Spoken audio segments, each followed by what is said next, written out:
사도행전 16장 14절 15절입니다.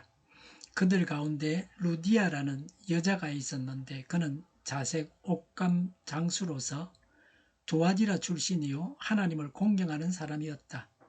주님께서 그 여자의 마음을 여셨으므로 그는 바울의 말을 귀담아 들었다. 그 여자가 집안 식구와 함께 세례를 받고 나서 나를 주님의 신도로 여기시면 우리 집에 오셔서 묵으십시오 하고 간청하였다. 그리고 우리를 강건해서 자기 집으로 데리고 갔다. 아멘. 유럽에서 바울이 전도해서 얻은 첫 결실, 첫 번째 신자에 대해서 기록하고 있습니다. 대표인 한 사람의 이름만 밝히고 있습니다. 함께 세례를 받은 자들의 이름은 생략했습니다. 성경은 중요한 것만 기록합니다. 14절에 주님께서 그 여자의 마음을 여셨으므로 그는 바울의 말을 귀담아 들었다고 했습니다. 루디아의 회심에 대해서 말씀하고 있습니다. 경청하는 것이 중요합니다. 예수님은 자신의 말을 경청하는 마리아가 좋은 몫을 받았다고 하셨습니다. 루디아는 유럽 최초의 신자였습니다. 루디아는 빌립보 교회를 세우고 바울의 전도 사업을 많이 도왔습니다. 루디아의 집이 빌립보 교회당이 되었습니다. 초대교회는 중심적인 신자의 집에서 모였습니다. 초대교회는 가정교회였습니다.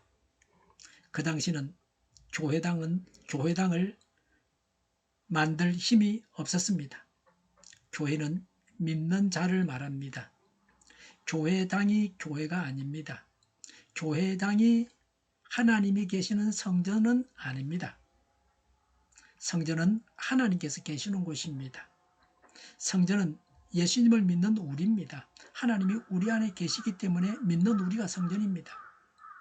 예수 믿는 자가 교회요 성전입니다. 믿는 자들이 모인 그 모임도 교회라고 말합니다. 빌립보 4장 15절부터 19절에 빌립보의 교우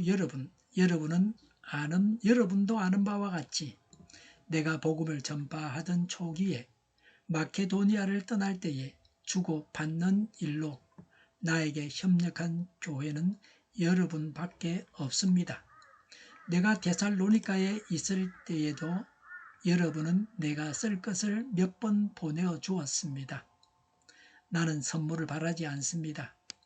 나는 여러분의 장부에 유익한 열매가 늘어나기를 바랍니다. 나는 모든 것을 받아서 풍족하게 지내고 있습니다.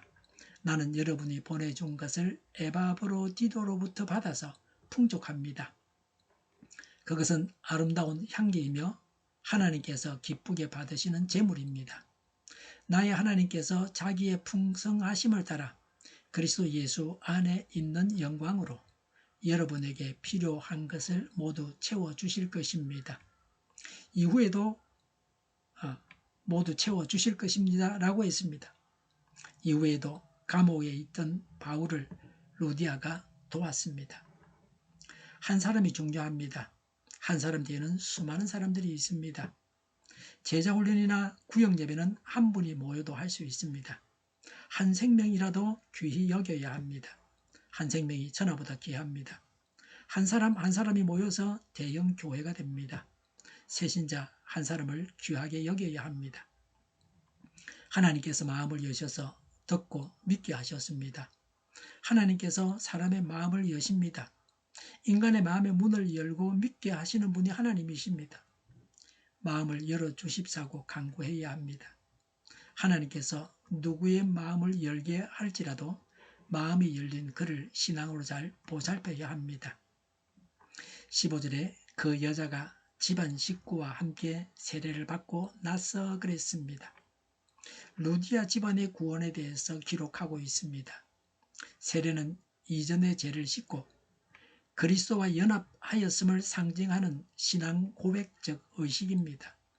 복음을 듣고서 예수 그리스도를 믿게 된 자에게 세례를 베푸는 것은 당연합니다. 루디아 집안 식구들이 함께 세례를 받았습니다. 집안이 함께 세례를 받은 경우는 사도행전 10장 48절의 고넬료의 가족, 사도행전 10장 33절의 빌립보 간수의 가족, 사도행전 18장 8절의 그리스보의 가족, 고린도전서 1장 16절에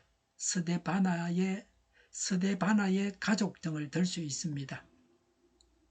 한 사람으로 인해서 맺혀졌던 열매가 이것입니다. 루디아는 혼자 예수님을 믿은 것이 아닙니다.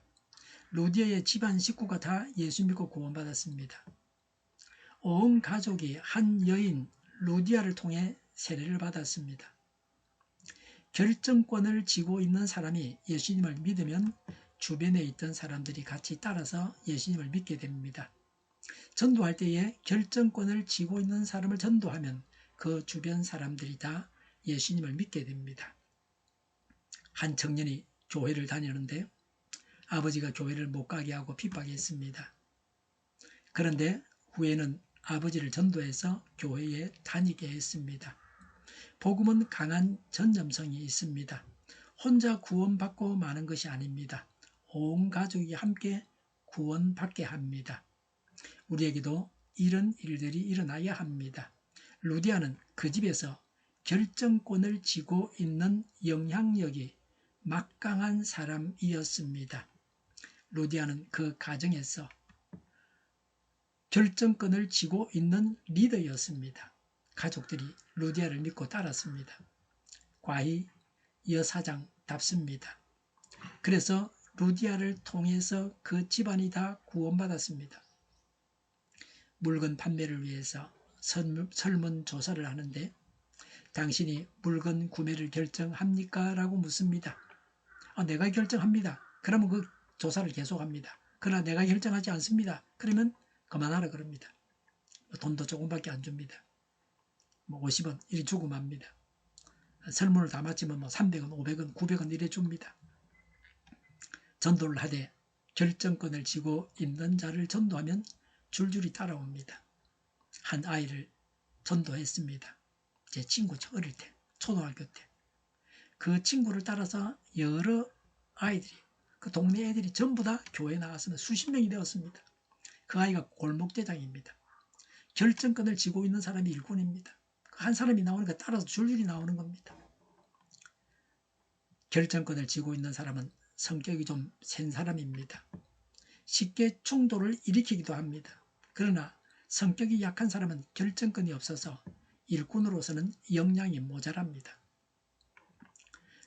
15절에 나를 주님의 신도로 여기시면 우리 집에 오셔서 묵으십시오 하고 간청하였다. 그리고 우리를 강권해서 자기 집으로 데리고 갔다고 했습니다.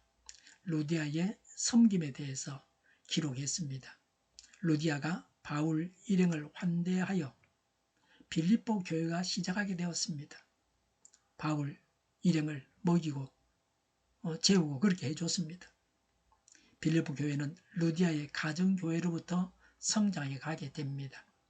바울로부터 복음을 듣고 그 말씀을 받아들이게 된 루디아는 바울 일행을 자기 집에 모시고 환대했습니다. 초대교회는 이런 대접의 미덕을 가지고 있었습니다. 이후로 이런 미덕은 빌립보 교회의 전통이 되었습니다. 후에 빌립보서 4장 15절부터 19절에서 바울이 로마에 오려 갇혔을 때에도 에바브로디도를 통해서 헌금을 보내 바울을 위로했습니다. 루디아는 전도자를 대접해서 전도자가 받는 상을 받게 되었습니다. 이런 사람은 아주 드문 귀한 일꾼입니다. 우리 교회에도 이런 분들이 많아지게 해 주십사고 기도해야 합니다. 믿음이 입술에서 삶으로 이어졌습니다. 믿음에 준한 삶을 그녀가 보여주고 있습니다. 나는 예수님을 하나님으로 구세주로 믿기 때문에 내가 무엇을 해야 합니까? 요새는 섬김이 일꾼의 첫 번째 덕목입니다. 대통령도 나라와 백성을 위해서 섬기는 자입니다. 국회의원도 더 말할 필요가 없습니다. 권세를 휘두르는 자만 되어서는 안 되고 그 권세가 백성을 위하고 나라를 위한 것이어야 합니다. 예수 믿고 섬겨야 합니다. 섬겨서 하늘나라 상을 받습니다. 전도에서 사람을 얻어야 합니다. 하나님을 믿는 저들은 섬겨야 합니다. 하나님의 상을 받을 자들은 섬기는 자들입니다. 다른 사람을 설득해서 예수님을 믿게 해야 합니다. 기도하겠습니다. 전도의 결실로 사람을 얻게 하옵소서. 사람들을 섬기고 설득해서 구원받게 하옵소서. 저희를 불쌍히 여겨 주옵소서. 저희를 악에서 구하옵소서. 하나님의 뜻이 땅에서 이루어지게 하옵소서. 우리의 간구 영답하여 주시옵소서. 고칠 자를 고치시고 온전케 하여 주시옵소서.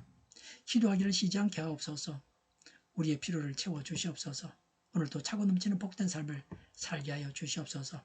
감사와 찬양을 주님께 돌려드리며 예수님의 이름으로 기도하옵나이다. 아멘.